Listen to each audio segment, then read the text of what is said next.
Appreciate করছে, তারা আফসোস করছে কেন হচ্ছে আমরা খেললাম না, নেক্সট বার হয়তো খেলবো। কারণ এখানে একটা সবার মিলন মেলা, আসলে আমার মনে হয় খেলার থেকেও সবাই একসাথে আসছে, মজা করছে, মাঠে ম্যাচ দেখছে, একটা প্রপার স্টেডিয়ামের খেলাটা হচ্ছে। তো সব কিছু মিলে আসলে ওই যে বললাম পজিটিভ নেগেটিভ থাকবেই, পজিটিভটাকে আমরা একসেপ্ট করে নেগেটিভিটিটা ঝেড়ে ফেলে দিই। আসলে খুব এক্সাইটেড, স্পেশালি আমার মা অনেক এক্সাইটেড, আমার বড় ভাইয়া ক্রিকেট অনেক পছন্দ করে, সো সে খেলা দেখে খুব এক্সাইটেড।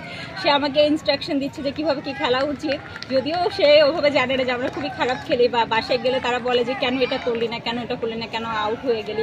আসলে আমরা তো খুবই কম দিনের প্র্যাকটিসে আসলে মাঠে নেমেছি। আমার মা খুব এক্সাইটেড। আমি গতকালকে যখন ওমেন অফ দ্য ম্যাচ হয়েছি এবং হাইয়েস্ট বাউন্ডারি ছিল আমার, তো দুইটা পুরস্কার পাওয়ার পরে আমি আম্মুকে বলেছি না, দুইটা পুরস্কারই তোমার জন্য, এবং তার রিপ্লাইটা এরকম ছিল যে আমি অনেক বেশি দোয়া করছি এই জন্য তুই জিতে গেছো।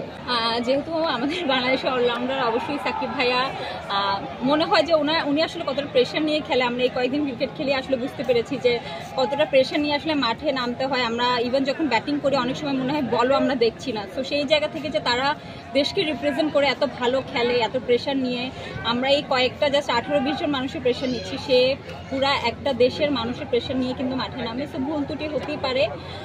আমার মনে হয় তাকে অনেক মিস করছি, এবং আমার মনে হয় সে মাঠে থাকলে আমাদের সবার খেলার স্পিডটা অনেক বেড়ে যেত। আর শূন্যস্থানে কি বলবেন? শূন্যস্থান তো সবাইকে আসলে কষ্ট দেয়, এবং উনি বাংলাদেশকে ইন্টারন্যাশনালি এত ভালোভাবে রিপ্রেজেন্ট করেছে। আমার মনে হয় বাংলাদেশকে অনেকে চিনি সাকিউল হাসানের নামে এবং তার খেলার কারণে। তো অবশ্যই তার শূন্যতাটা ফিল হয়, এবং আশা করবো ইনশাল্লাহ ওনাকে আমরা আবার মাঠে দেখতে পাবো। অডিয়েন্সের উদ্দেশ্যে কিছু বলবেন? অডিয়েন্সকে এটাই বলবো যে অলওয়েজ পজিটিভিটিটাকে অ্যাকসেপ্ট করতে, নেগেটিভিটিটা আমরা যত বেশি অ্যাভয়েড করবো তত কিন্তু আমাদের নিজেদের ইন্ডাস্ট্রিটা সুন্দর থাকবে, এবং আপনাদের জন্যই আমাদের সবার কাজ করা, সবাই এন্টারটেনমেন্টের জন্যই খেলছে। সো তাদেরকে অ্যাপ্রিসিয়েট করা, অ্যাপ্রিসিয়েট না করতে পারলেও মিনিমাম নেগেটিভিটিটা না ছড়ানো। তারকাতে আসার ইচ্ছাটা কেন হইলো, বা এই যে আপনার হচ্ছে তারকাতে আমি ফার্স্ট মিস ইউনিভার্সে ছিলাম। সো মিস ইউনিভার্সের যাত্রা থেকেই শুরু হয়েছে। এরপর আসলে আস্তে আস্তে মডেলিংটা করা, আমি ইন্টারন্যাশনালি মিস ইন্টারকন্টিনেন্টাল হিসেবে পেজেন্টে গিয়েছি। সো ওই জায়গা থেকে আস্তে আস্তে আসলে ইন্ডাস্ট্রিতে কাজ করা।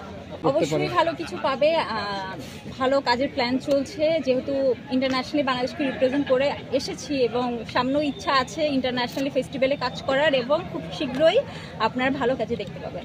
মাকে উদ্দেশ্য করে এটাই বলবো যে হচ্ছে ছোটবেলা থেকে অনেক বেশি সাপোর্ট করেছে, তার সাপোর্টের কারণেই আসলে এই পর্যন্ত আসা, এবং আমার যতটুকু লাইফে অর্জন, সেটা যে ক্ষেত্রেই হোক, পড়াশোনার ক্ষেত্রে হোক, খেলাধুলার ক্ষেত্রে হোক, বা পার্সোনাল লাইফ যেটাই হোক, আমার মা অলওয়েজ আমার পাশে দাঁড়ানো ছিল। আমি রং ডিসিশন নিয়ে, রাইট ডিসিশন নিয়ে, সেটাকে সাপোর্ট করার জন্য সে অলওয়েজ ছিল। কেউ সাপোর্ট না করলে তার সাপোর্টটা অলওয়েজ পেয়েছি। সো অবশ্যই তাকে বলতে চাই অনেক বেশি ভালোবাসি, এবং আশা করি যাতে সারা জীবন এভাবে সাপোর্টটা পাই, এবং তাকে যাতে ভালো রাখতে পারি। আমি তো অনেক বেশি শর্ট টার্ম, অনেক রুড একটা মানুষ। তো হয়তো হ্যাঁ, মাঝে মাঝে খারাপ ব্যবহার করে ফেলি, সেটার জন্য পরবর্তীতে সরিও বলি, আবার নিজেরই খারাপ লাগে আসলে। বাট মাকে এটাই বলতে চাই অনেক বেশি ভালোবাসি, এবং তার জায়গাটা সবার উপরে আমার লাইফে অলওয়েজই। আমার যতটুকু অর্জন আমি এটা অলওয়েজ তাকে ডেডিকেট করি, এবং সামনেও যা করব এটা অবশ্যই তার জন্য হবে।